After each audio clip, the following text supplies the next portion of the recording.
Esta mañana regresamos a Juan capítulo 3, entonces abra su Biblia si es tan amable y acompáñeme al tercer capítulo de Juan. Vamos a ver de manera inicial esta sección, versículos 11 al 21, y después voy a desviarme un poco porque hay algo que tengo que decirle para poder preparar y colocar este pasaje entero en un contexto apropiado para que lo tenga en su mente de una manera que será útil.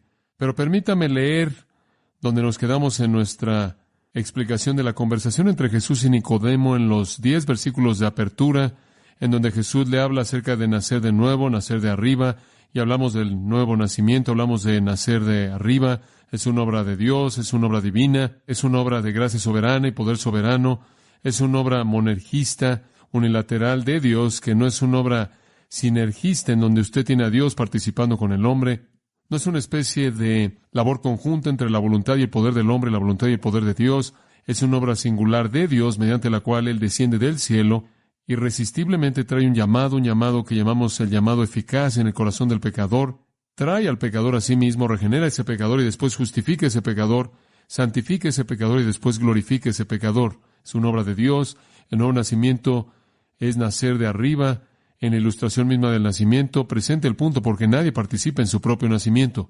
Usted no participó en su nacimiento físico, usted no participó en su nacimiento espiritual. Es una obra de Dios, un milagro divino, un milagro de creación.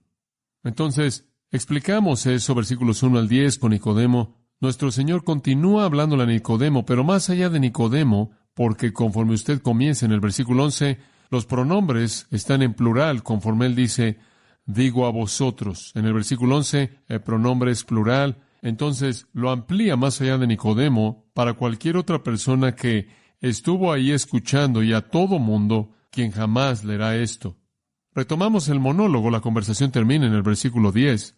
Nicodemo no tiene nada más que decir, pero Jesús entonces habla de los versículos 11 al 21. Lo que quiero que note aquí el énfasis, de cierto os digo, que lo que sabemos, hablamos, y lo que hemos visto, testificamos, y no recibís nuestro testimonio. Esa es una indicación de que Nicodemo no aceptó lo que Jesús dijo acerca del nuevo nacimiento. Ese es el post-mortem en esa parte de la conversación. No lo aceptaste, eso explica la ignorancia de los versículos 9 al 10. Nicodemo no entiende. ¿Cómo puede ser esto? Y Jesús le dice, ¿eres tú el maestro de Israel y no entiendes estas cosas? La razón por la que no entiende la ignorancia es el producto de la incredulidad. Y entonces él no es un creyente. Ustedes no aceptan nuestro testimonio. Después nuestro Señor procede a decir, si les dije cosas terrenales y no creen, ¿cómo entenderán si les dijera cosas celestiales? Nadie subió al cielo sino el que descendió del cielo, el Hijo del Hombre que está en el cielo. Y como Moisés levantó la serpiente en el desierto, así es necesario que el Hijo del Hombre sea levantado, para que todo aquel que en él cree no se pierda, mas tenga vida eterna. Porque de tal manera amó Dios al mundo, que ha dado su Hijo unigénito, para que todo aquel que en él cree no se pierda, mas tenga vida eterna. Martín Lutero llamó ese versículo el Evangelio en miniatura, el versículo más conocido en la Biblia. Después, versículo 17, porque no envió Dios a su Hijo al mundo para condenar al mundo, sino para que el mundo sea salvo por él. El que en él cree no es condenado, pero el que no cree ya ha sido condenado, porque no ha creído en el nombre del unigénito Hijo de Dios. Y esta es la condenación, que la luz vino al mundo, refiriéndose a Cristo, vino al mundo y los hombres amaron más las tinieblas que la luz, porque sus obras eran malas. Porque todo aquel que hace lo malo aborrece la luz, y no viene a la luz para que sus obras no sean reprendidas. Mas el que practica la verdad viene a la luz, para que sea manifiesto que sus obras son hechas en Dios. Ahora, si hay una palabra que salta de la página conforme leía eso, tuvo que ser la palabra creer, porque aparece 7 veces. En los primeros 10 versículos vimos que el término nacer de nuevo apareció 5 veces. Nacer de nuevo, nacer de arriba, hablando de esa obra de gracia divina, sobrenatural, soberana, milagrosa de regeneración llevada a cabo por Dios. Ese fue el tema del 1 al 10, el nuevo nacimiento, regeneración. El tema aquí es la fe, creer. Y entonces hemos identificado este mensaje esta mañana como sola fide, la frase en latín para fe únicamente. ¿Y por qué escojo usar el latín para titular un mensaje? porque ese es un término clásico usado para describir la doctrina que es enseñada en los versículos 11 al 21, remontándose a la Reforma. Si usted regresa al siglo XVI, XVII, cuando se aclaró el Evangelio, cuando la Reforma se llevó a cabo, hubieron 5 solas que los reformadores identificaron. Esas 5 solas se convirtieron en los distintivos de la Reforma y realmente son las solas sobre las cuales el protestantismo está fundado y un entendimiento verdadero del Evangelio. Los reformadores, en primer lugar, presentaron sola escritura en contraste a la Iglesia Católica Romana. Afirmaron que solo hay una revelación divina. Las Escrituras únicamente, sola escritura. No lo que es afirmado ex cátedra por parte del Papa. No el producto de los concilios de la Iglesia. No el magisterio colectivo de la tradición católica romana. Esas no son revelaciones divinas inspiradas que tienen autoridad. Sola escritura. Y después llegaron a solo Cristos. María no es una corredentora, solo Cristo, Cristo únicamente, el único Salvador. La salvación no es por la gracia y las obras, es por gracia únicamente, sola gratia. Y es apropiada no mediante obras o algún esfuerzo del hombre, sino sola fide, mediante fe únicamente. Y la sola final, soli Deo gloria, la gloria de Dios únicamente. Entonces, esas solas definen la Reforma, y cuando usted lee cualquier literatura de la Reforma, usted se va a encontrar con las solas. De hecho, a lo largo de los años, muchas veces he hablado de estos temas en conferencias diseñadas realmente para presentar las solas, y varios de los oradores llegaban y hablaron de sola escritura, solo Christus, sola gratia, sola fide o soli Deo gloria, grandes temas. Entonces, estamos viendo sola fide, el aspecto de la salvación que declara que uno es salvo por la fe únicamente, no por la fe y las obras, porque por gracia sois salvos por medio de la fe, no por obras. Eso es Efesios 2, 8 y 9. No es de obras, es por fe únicamente. O Romanos 3. Ninguno es justificado por conducta, por las obras de la ley. O Romanos 4. Abraham es justificado por fe y no por obras. O Romanos 10. Uno es salvo al creer en la resurrección de Cristo y reconocer su señorío. La palabra de Dios es clara en eso. Leí antes de Hebreos 10, una afirmación del Antiguo Testamento: el justo por la fe vivirá. Esto quiere decir que la justificación viene por la fe y únicamente por fe. Y todos conocemos algo de la historia de eso. Ese fue el gran descubrimiento que Martín Lutero hizo, que echó a andar la Reforma, y él en cierta manera fue el gatillo para echarla a andar, y rugió en contra de la Iglesia Católica Romana y el protestantismo, nombrado así como una protesta en contra del catolicismo, nació y el Evangelio verdadero fue recuperado. La salvación viene mediante la fe únicamente, no mediante fe más obras, mediante la fe únicamente. Eso es lo que Juan está diciendo en los versículos 11 al 21. Él está diciendo a Nicodemo, y más allá de Nicodemo, usando esos pronombres en plural: digo a todos ustedes, esto es a cualquier otra persona que estuvo de pie ahí con Nicodemo, incluyendo sus propios discípulos, y les digo a todos aquellos que jamás leerán esto, que ustedes serán salvos únicamente por la fe. Versículo 15, todo aquel que en él cree tenga vida eterna. Versículo 16, para que todo aquel que en él cree tenga vida eterna. Versículo 18, el que en él cree no es condenado. Tiene que ver con creer, tiene que ver con la fe, y la fe únicamente. Esto es coherente con el propósito de Juan. Si usted recuerda, Juan presentó su propósito al final de su Evangelio en Juan 20:31. Estas han sido escritas, esto es el Evangelio entero, estas se han escrito para que creáis que Jesús es el Cristo, el Hijo de Dios, y para que creyendo tengáis vida en su nombre.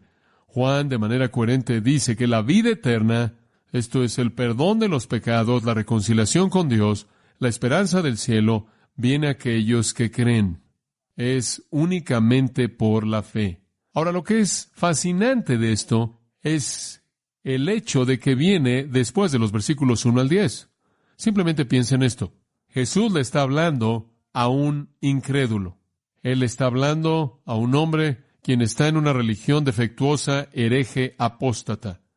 Él está deseando llevar a ese hombre a un conocimiento de la verdad. Y como consecuencia le dice 3 veces en esta conversación, a lo largo del versículo 11, de cierto, lo cual es una manera de decir, en contraste a todo el error que llena tu mente, el error que tú has aprendido y después lo has enseñado como el maestro en Israel, quiero decirte la verdad. Y la primera verdad que quiero que entiendas es que la salvación es una obra divina que Dios lleva a cabo desde el cielo. Eso no depende de ti. Vimos eso. Es absolutamente claro en los versículos 1 al 10. Y después, sin ninguna explicación, sin ninguna transición, nuestro Señor toma la siguiente parte de la conversación y la convierte en un monólogo y dice esto: cualquier persona que cree puede ser salva. Y explica eso en estos versículos. Cualquiera que cree puede ser salvo. Entonces, por un lado, usted tiene la doctrina de la soberanía divina. Por otro lado, usted tiene la doctrina de la fe humana, la creencia humana o la responsabilidad humana. Hay advertencias que le acabo de leer. Si usted no cree, usted será condenado. Si no cree, serás juzgado, lo cual significa que si no crees, eres responsable por tu incredulidad, serás culpable y serás castigado. Esta es responsabilidad humana. Como consecuencia, necesitas creer. Necesitas creer, y al creer en el Señor Jesucristo, el Hijo de Dios, no perecerás, tendrás vida eterna. Entonces aquí está la responsabilidad humana, tanto de manera negativa como positiva. Llevarás el castigo completo del juicio si te rehusas a creer. Por otro lado, si crees, la vida eterna te espera sin importar quién seas. Entonces usted tiene una presentación tan clara de la salvación soberana en los versículos 1 al 10 como en ningún otro lugar en las Escrituras. Y junto a esto usted tiene una presentación clara de la responsabilidad humana. Y la pregunta que si no respondo hoy, estará usted haciendo en todo versículo es cómo es que estas dos cosas encajan. He hecho sesiones de preguntas y respuestas a lo largo de los años en todo lugar al que he viajado en el mundo, y cada vez que hay una sesión de preguntas y respuestas se me hace esta pregunta: ¿cómo es que la salvación puede ser en su totalidad la obra de Dios y que yo sea responsable por creer o no creer? ¿Cómo es que estas dos pueden ir de la mano? Ahora, quiero decirle esto en primer lugar. La mayoría de la gente, al evangelizar, evita esa pregunta en su totalidad, asumiendo que los cristianos que han sido cristianos por mucho tiempo ni siquiera quieren enfrentar esa pregunta. Hacen lo que pueden para evitar que un incrédulo piense en esto, y habrán estado haciendo exactamente lo opuesto de lo que Jesús hizo. Jesús le está hablando a un incrédulo, y Él le presenta las dos verdades paralelas, gemelas, de la soberanía divina en la salvación y la responsabilidad humana. Y hace esto al principio de la conversación. Esta es una obra de Dios, únicamente una obra de Dios, pero tú serás responsable si tú no crees, y tú eres llamado a creer, y la vida eterna te espera si crees. Esas son verdades gemelas que son paralelas. Quiero decirles algo: siempre permanecen paralelas, siempre permanecen paralelas. Nunca se unirán, nunca cruzarán, nunca serán disminuidas legítimamente, son lo que son. El hecho de que usted no entiende cómo van juntas solo prueba que usted es menos de lo que debería ser. No dice nada acerca de Dios. Su incapacidad de armonizar esas cosas es un reflejo de su condición caída, de mi condición caída. La gente continuamente me pregunta: ¿cómo armonizas esas? Y mi respuesta es: no las armonizo, no puedo. No pueden ser armonizadas en la mente humana. Pero reconozca esto: usted es una mente minúscula y yo también. Y de manera colectiva somos minúsculos comparados con la mente infinita, vasta y limitada de Dios. Y lo único que le puedo decir es que en la palabra de Dios estas verdades son paralelas. Y la respuesta es creer en ambas con todo su corazón.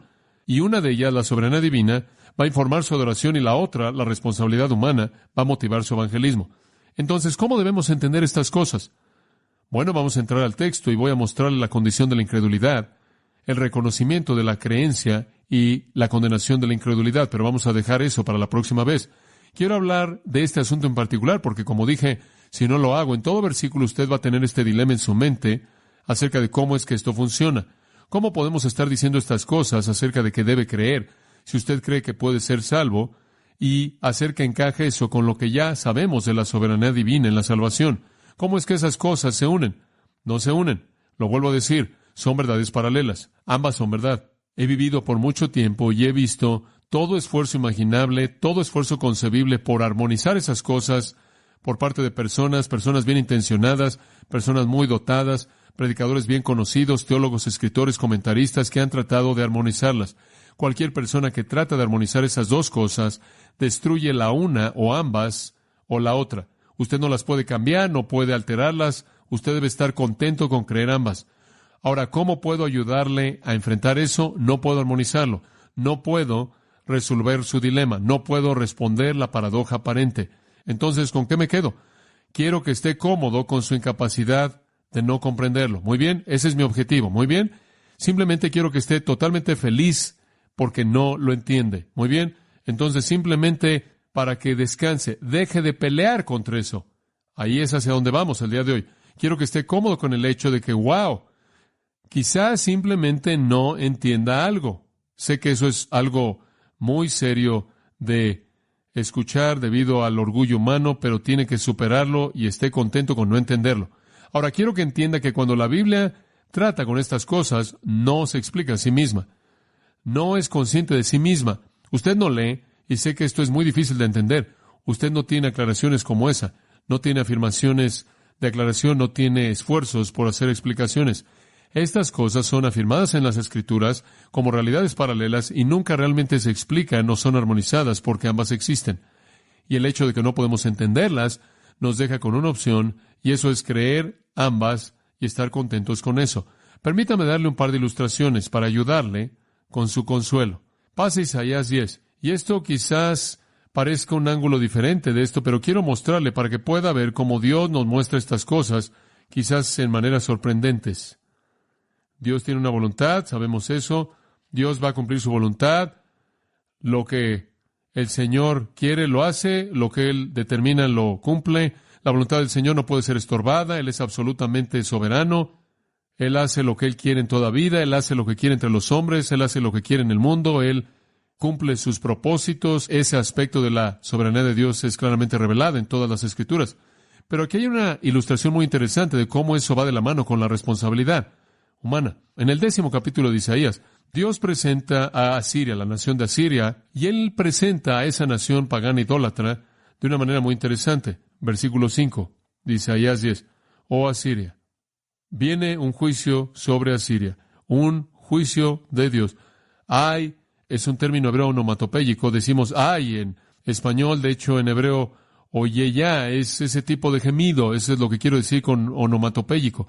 Es una palabra que se oye como su significado. Entonces es una palabra de aflicción terrible que significa destrucción y juicio. Dios va a destruir a Asiria, Dios va a traer juicio divino en Asiria. Y después de ahí leemos, vara y báculo de mi furor, en su mano he puesto mi ira. Dios dice, voy a juzgar a Asiria, y después se le identifica a Asiria como la vara de su enojo y el báculo de su indignación. En otras palabras, Asiria es un arma en las manos de Dios. Dios está levantando a Asiria como un arma para usar a Asiria para desatar su ira. ¿En contra de quién? Versículo 6. Le mandaré contra una nación pérfida, y sobre el pueblo de mi ira le enviaré. Esa es una designación triste porque está hablando de Israel. Dios, y sucedió en la historia, recogió a Asiria, levantó a Asiria y envió a Asiria como un destructor en contra de una Israel apóstata idólatra. Dios dice, voy a tomar a Siria, la vara de mi enojo, el báculo de mi ira, mi indignación, y voy a enviarla contra una nación impía, contra Israel. Y eso es lo que Él hizo. Asiria fue la herramienta de Dios. Usted conoce la historia de la invasión a Siria del Reino del Norte en el 722. Los llevaron cautivos, los masacraron y nunca regresaron de la cautividad. La parte norte del reino dividido, Asiria fue el arma. Y Él dice en el versículo 6, para que quite despojos y arrebate presa y lo ponga para ser hollado como lodo de las calles. Y eso es exactamente lo que pasó. Después usted llega al versículo 7, muy interesante. Aunque Él no lo pensará así, ni su corazón lo imaginará de esta manera. Yo voy a usar a Asiria para hacer esto, y este no es el plan de Asiria. Esto no es lo que Asiria está escogiendo. Esto es lo que yo estoy escogiendo que Asiria haga. Esta no es la intención de Asiria. Este no es su plan, sino que más bien tiene como su propósito destruir a muchas naciones. Asiria tiene como objetivo a muchas naciones y sus nombres están en el siguiente versículo, versículo 9. Identifica algunas de ellas. Asiria tiene su plan, pero yo tengo mi plan y yo, sin que ellos lo planeen o busquen hacerlo, voy a tomarlos y usarlos como mi arma. Bueno, esto es sorprendente. Asiria no tiene intención de hacer esto. Dios, literalmente, soberanamente, los toma, los lleva a Israel para cumplir su voluntad. Y después Él dice en el versículo 5, ay de Asiria, ay de Asiria. Una nación que va a ser destruida por hacer algo que no escogieron hacer, por hacer algo que no planearon hacer, por hacer algo que no tenían la intención de hacer. Asiria tuvo sus propios planes. Dios tuvo planes diferentes, pero Asiria será destruida. Versículo 12. Pero acontecerá que después que el Señor haya acabado toda su obra en el monte de Sión, representando a Israel y en Jerusalén, castigará el fruto de la soberbia del corazón del rey de Asiria y la gloria de la altivez de sus ojos. Y procede a citar lo que el rey de Asiria dijo cuando se enorgulleció y atacó a Israel. Dios dice, voy a destruirlo. Versículo 16. Voy a enviar debilidad, debajo de su gloria encenderá una hoguera como ardor de fuego, y la luz de Israel será por fuego y su santo por llama, que abrace y consume en un día sus cardos y sus espinos. La gloria de su bosque y de su campo fértil consumirá totalmente alma y cuerpo, y vendrá a ser como abanderado en derrota. Esta es una yuxtaposición sorprendente. Dios castiga a una nación por hacer lo que Dios escogió que hicieran e hizo que hicieran. No hay explicación, no hay manera de armonizar esas cosas.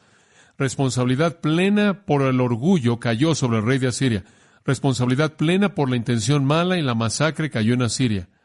Aunque estaban actuando por decreto divino, eran plenamente responsables por lo que hicieron. Esto, de nuevo, es una ilustración de esas realidades paralelas. La responsabilidad humana y la soberanía divina.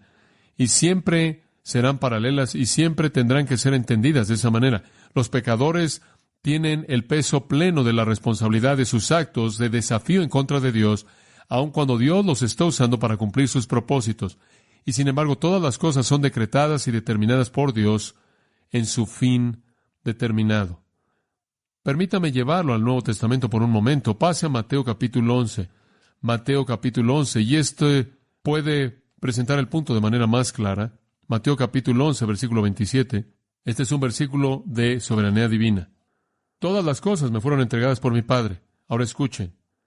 Y nadie conoce al Hijo sino el Padre, ni al Padre conoce a alguno sino el Hijo, y aquel a quien el Hijo lo quiera revelar. ¿Ve eso? El único que conoce al Hijo es aquel a quien el Hijo lo quiere revelar. Usted no puede conocer a Cristo si Él no quiere que usted crea en Él, si Él no quiere que usted lo conozca a Él. Bueno, ese es el versículo 27. Fuerte en el propósito divino, soberano, determinado. Usted no puede conocer al Hijo a menos de que el Hijo quiere que usted lo conozca a Él. Y después el versículo 28, ¿qué dice? Venid a mí, todos los que estáis trabajados y cargados, y yo os haré descansar. ¿Cómo puede ser eso? Él acaba de decir que nadie puede venir a menos de que el Hijo se revele a sí mismo. ¿Cómo puedes decir eso? Pero eso está por toda la Biblia. Esas son dos realidades paralelas, esas verdades gemelas de nuevo. Por un lado, el propósito soberano de Dios. Por otro lado, un ofrecimiento abierto. Venid a mí, todos los que estáis trabajados y cargados, y yo os daré descanso. Llevad mi yugo sobre vosotros y aprended de mí, que soy manso y humilde de corazón, y hallaréis descanso para vuestras almas, porque mi yugo es fácil y ligera mi carga. Tiene esta afirmación firme acerca de que nadie puede conocer a Cristo a menos de que le sea revelado a Él de arriba, e inmediatamente usted tiene un ruego del corazón de Cristo para que cualquier persona y todo mundo venga. Pase a Juan 6. Y vamos a llegar a Juan 6, uno de los capítulos realmente grandes en las Escrituras. Pero Juan 6 podemos retomarlo en el versículo 35. Jesús dice, alimentó a la multitud, después les enseñó acerca del pan de vida. En el versículo 35 Él dijo, yo soy el pan de vida, el que a mí viene no tendrá hambre, el que en mí cree nunca tendrá sed. Entonces, si usted tiene hambre y sed espirituales. Eso puede ser remediados y respondidos al venir a Cristo. ¿Qué significa eso? Significa creer. Versículo 35 es uno de esos: todo aquel que, el que en mí cree, el que en mí cree, nunca tendrá sed. Os dije, me habéis visto y sin embargo no creéis. No creen. Su problema es que me han visto, me han oído. Acabo de crear alimento para alimentar a 20 a 25 mil de ustedes. Les he estado enseñando, he dicho todo esto. Su problema es que no creen. No creen. Y después él dice en el versículo 37, observen esto: todo lo que el Padre me da, vendrá a mí. Y él va de el no creer a la soberanía divina. Ustedes no quieren creer, no quieren venir. Y después él inmediatamente dice, todo lo que el Padre me da, vendrá a mí. Y por cierto, en el versículo 40 él dice, esta es la voluntad de Dios, mi Padre, que todo el que ve al Hijo y cree en Él tenga vida eterna. Va de un punto a otro de la soberanía divina a la responsabilidad humana. Va de nuevo nacimiento, regeneración como una obra de Dios. El Padre escoge, el Padre atrae, el Padre da al Hijo, el Hijo recibe, el Hijo guarda y no pierde a nadie.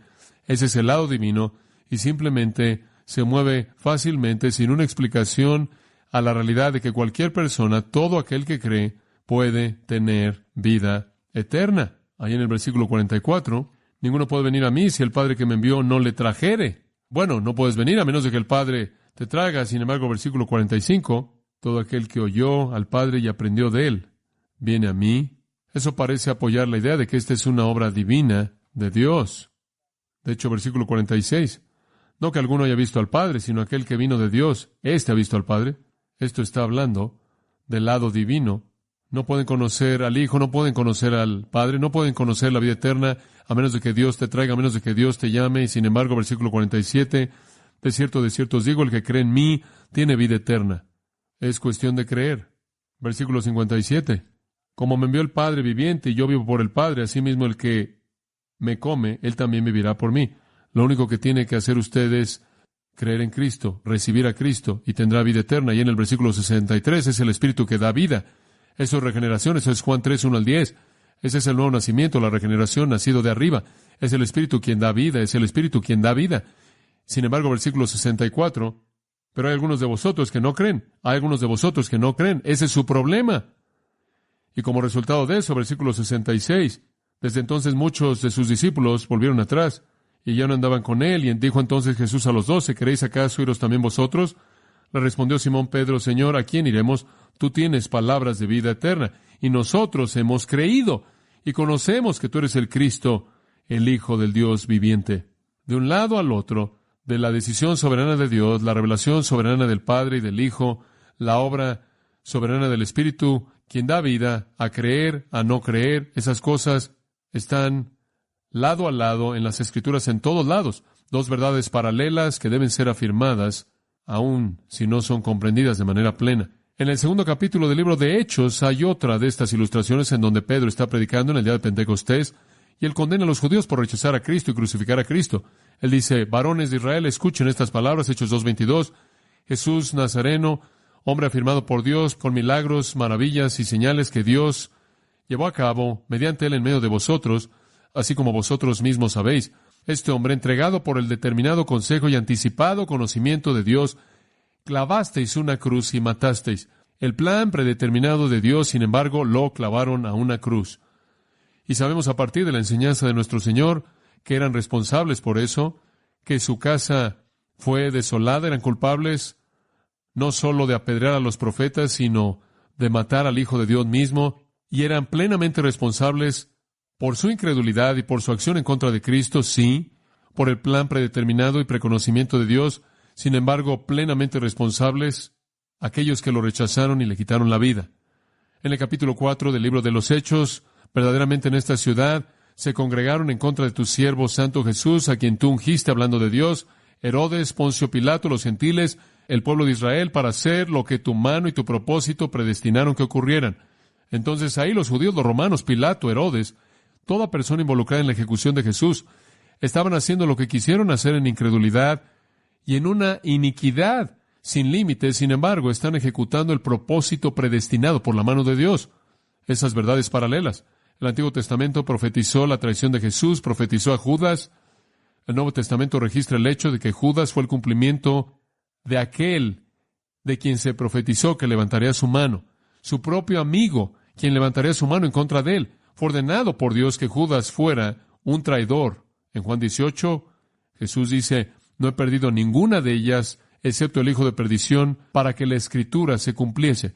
Sin embargo, Hechos 1:25 dice, cuando Judas se ahorcó, asimismo y cayó, y se despedazó, él se volvió y se fue a su propio lugar. Estas son muestras de con qué coherencia las Escrituras colocan estas cosas de manera paralela, sin mezclarlas y por lo tanto sin disminuir la una de la otra o ambas. Una ilustración final en Romanos 9, 10 y 11. Vamos a cerrar aquí en unos cuantos momentos. Obviamente, estos son grandes pasajes. Me acuerdo cuando la primera vez estudié Romanos 9, 10, 11, esos 3 capítulos, creo que tomó un año. Cuando los prediqué por primera vez, admito que la gente estaba gritando por misericordia en 6 meses.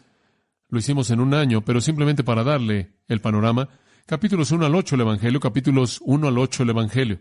El Evangelio es presentado en el 1 y después se convierte en el tema y en toda su belleza y sus matices, aspectos. Y el Evangelio está en los capítulos 1 al 8. Ahora usted llega al 9 y en el 9 al 11 el Evangelio habiendo sido explicado, el apóstol entonces presenta su corazón al traer la aplicación de ese Evangelio a los pecadores. Y él escoge un grupo de pecadores, el que es el más conocido por él, aquellos por quienes él se preocupa más, los judíos. Entonces tomemos el Evangelio de los primeros 8 capítulos de apertura y apliquémoslo a los judíos. ¿Cómo es que él se siente por su nación? Bueno, capítulo 9, versículo 1. ¿Verdad digo en Cristo, no miento y mi conciencia me da testimonio en el Espíritu Santo, que tengo gran tristeza y continuo dolor en mi corazón, porque deseara yo mismo ser anatema, separado de Cristo por amor a mis hermanos, los que son mis parientes según la carne, los que son israelitas. Entonces aquí está su problema, él entiende el Evangelio. Él ha explicado las glorias del Evangelio y él está viendo a los suyos, su nación Israel, y su corazón está quebrantado al grado que casi entregaría su propia salvación si Israel pudiera ser salvo. Lo mismo está en el capítulo 10, versículo 1. El anhelo de mi corazón y mi oración a Dios por Israel es para salvación. Lo mismo en el capítulo 11, versículo 1. Digo, pues, ¿ha desechado Dios a su pueblo? En ninguna manera. Entonces, lo que usted tiene aquí es la pasión de Pablo de que este evangelio glorioso que él ha explicado se ha aplicado a Israel. Ahora esto lo lleva a hablar de estas dos realidades paralelas. Y usted tiene la primera, soberanía divina, en el capítulo 9, y tiene la segunda, la voluntad humana, en el capítulo 10. Veamos cómo es que comienza el capítulo 9. Capítulo 9 comienza con afirmar los privilegios que los israelitas tuvieron. Versículos 4 y 5, la adopción, la gloria de los pactos, la ley, el templo, las promesas del Padre, inclusive Cristo vino a través de la línea de Israel, todo eso. La palabra de Dios no falló. ¿Qué pasó? No todo Israel es Israel. ¿Qué? No todo Israel es Israel. No todos los que descienden de Israel son israelitas. Dios toma decisiones. Usted pasa al versículo 3 y ve una ilustración. A Jacob amé, a Esaú aborrecí. ¿Qué? A Jacob amé, a Esaú aborrecí. Yo inclusive determiné que el mayor servirá al menor. Versículo 14, la respuesta entonces. ¿Qué vas a decir? No hay injusticia en Dios, ¿o sí? Eso no se oye justo. ¿Cómo puedes hacer esa determinación antes de que nazcan? ¿Cómo puedes escoger a Jacob y no a Esaú? ¿Cómo puedes hacer eso? Eso no es justo. Versículo 15, aquí está la respuesta de Dios de Éxodo 33. Tendré misericordia del que tenga misericordia y me compadeceré del que me compadezca. Yo tomo esa decisión. Yo decido a quién le doy misericordia y compasión. Así que no depende del que quiere, no depende del hombre que corre, depende de Dios que tiene misericordia. Versículo 18, de manera que de quien quiere tiene misericordia y al que quiere endurecer, endurece. Entonces la pregunta es, versículo 19, ¿por qué? Pues sin culpa. Yo ni siquiera soy un factor. Si Él está tomando todas las decisiones, ¿cómo es que puede hacer que yo sea responsable por rechazar? Porque ¿quién puede resistir esa voluntad soberana? ¿Esa es tu queja? ¿Eso no es justo? ¿Cuál es la respuesta de Dios? Simplemente cállate, no tienes derecho de preguntar eso. Eso es lo que Él dice en tantas palabras. Versículo 20. Mas antes, hombre, ¿quién eres tú para que responda a Dios? ¿Quién es tú, hombre, que responde a Dios? Dirá el barro al que lo formó, ¿por qué me hiciste así? ¿Verdad? ¿Acaso el alfarero no tiene derecho sobre la arcilla para hacer de la misma masa un vaso para uso honorable y otro para uso común? ¿Y qué si Dios, queriendo mostrar su ira y hacer notorio su poder a través de los vasos preparados para destrucción, Dios tiene un derecho de desplegar, de mostrar su gloria, la gloria que Él recibe a través de su ira? Y entonces, ¿qué si Dios quiso dar a conocer las riquezas de su gloria en los vasos de misericordia. Dios es glorificado en su ira y es glorificado en su gracia. De Oseas, versículo 25, yo llamaré a aquellos que no eran mi pueblo, pueblo mío. Yo voy a hacer ese llamado, yo voy a tomar esa decisión. Esa es una decisión tomada por Dios. Esa es la sección más fuerte del Nuevo Testamento acerca de la soberanía de Dios al escoger a personas para salvación. Ahora usted llega al capítulo 10, el siguiente capítulo. Aquí está el otro lado, la responsabilidad humana. ¿Cuál es el problema? Mi oración a Dios por Israel es para salvación. Oro porque sean salvos. ¿Por qué no son salvos? Bueno, tienen celo por Dios, versículo 2, pero no según ciencia. No tienen suficiente conocimiento. Él no está diciendo, bueno, no hay manera en la que ellos serán salvos, porque me imagino que Dios no los eligió. Él no dice eso. Él dice, el problema es que no tienen conocimiento. ¿Y qué es lo que no entienden? Bueno, no entienden las cosas que usted necesita entender. Digo, lo que usted necesita entender de manera clara. Por ejemplo, no entienden la justicia de Dios. Wow, eso es realmente importante. No entienden que Dios es tan justo como Él es. Creen que Dios es menos justo de lo que Él es y buscan establecer su propia justicia. Entonces, tienen una teología propia equivocada. Piensan que Dios es menos justo de lo que Él es. Tienen una antropología equivocada. Creen que son más justos de lo que son y entonces creen que pueden satisfacer a Dios por sí mismos. Entonces, tienen un concepto inadecuado de Dios como santo, perfectamente justo.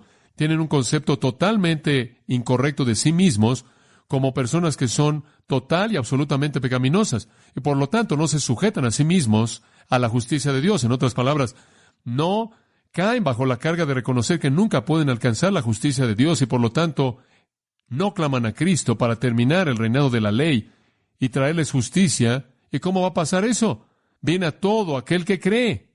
¿Qué tan sorprendente es eso? Versículo 4. No entienden que la justicia que trae un fin a la tiranía de la ley está disponible a todo aquel que cree. Y entonces Pablo dice, eso es lo que predicamos, versículo 8. Predicamos la palabra de la fe. Predicamos que si confesares con tu boca que Jesús es el Señor y creyeres en tu corazón que Dios le levantó de los muertos, serás salvo. Porque con el corazón una persona cree resultando en justicia. Y después él dice en el versículo 11, todo aquel que cree en Él no será avergonzado. Todo aquel que cree, no importa, judío, griego, el mismo Señor, Señor de todos, abundando en riquezas para todos los que le invocan. Porque todo aquel que invocar el nombre del Señor será salvo. ¡Wow! Después de eso, capítulo 9, determinado. Absoluto en la soberanía de Dios en la salvación. Aquí tiene que ver con conocer la verdad, creer en Cristo.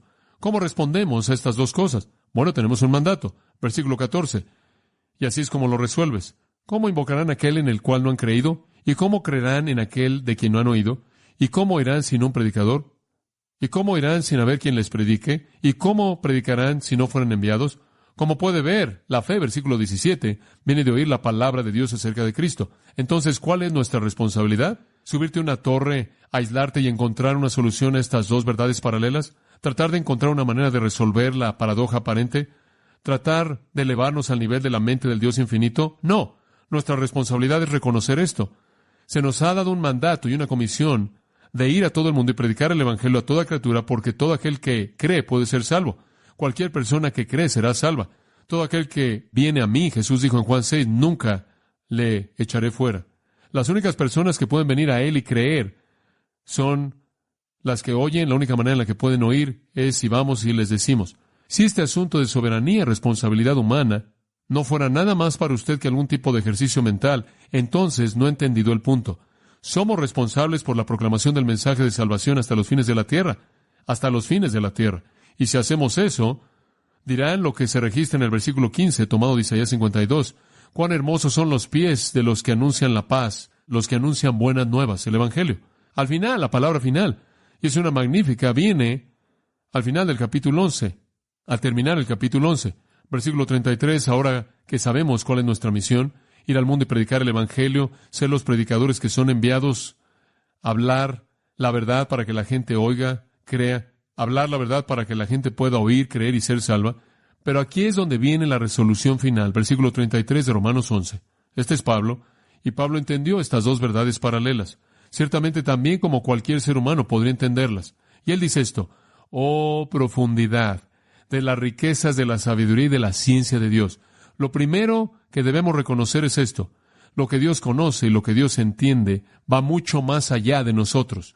Está en una profundidad que no podemos entender. De hecho, él dice, cuán insondables son sus juicios e inescrutables sus caminos.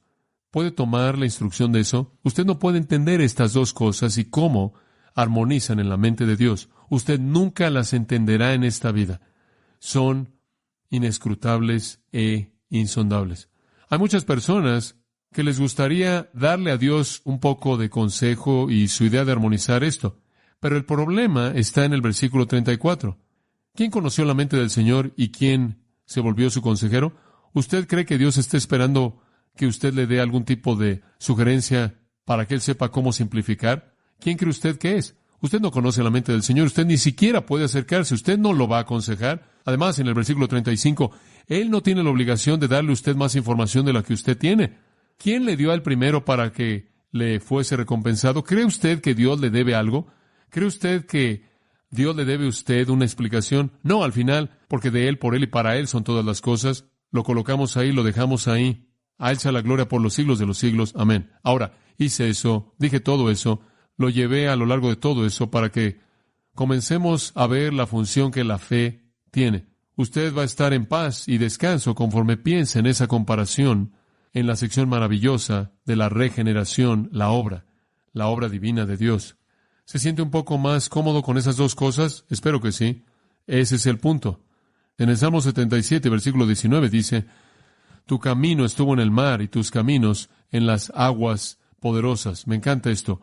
Y tus pasos no pueden ser conocidas. Es una imagen hermosa, ¿verdad? Caminas por el mar y no dejas huellas. Yo estoy contento con eso, me regocijo en eso. Y vivo mi vida creyendo esas dos cosas, pero el que me hace responsable es sola fide. La soberanía divina no me hace responsable. La fe y creer coloca toda la responsabilidad en mí. Creer, no quedarme en incredulidad y proclamar un mensaje para que otros puedan oír y también creer. Entonces, la próxima vez vamos a ver la sección maravillosa acerca de todo aquel que cree no perecerá, sino tendrá vida eterna. Padre, gracias por nuestro tiempo en esta mañana. Conforme hemos luchado en nuestras mentes con estas cosas, algunos de nosotros por mucho tiempo, y quizás no hemos entendido cuán maravilloso y asombroso son estas verdades, y cómo la realidad misma de que van más allá de nosotros hablan de su naturaleza divina.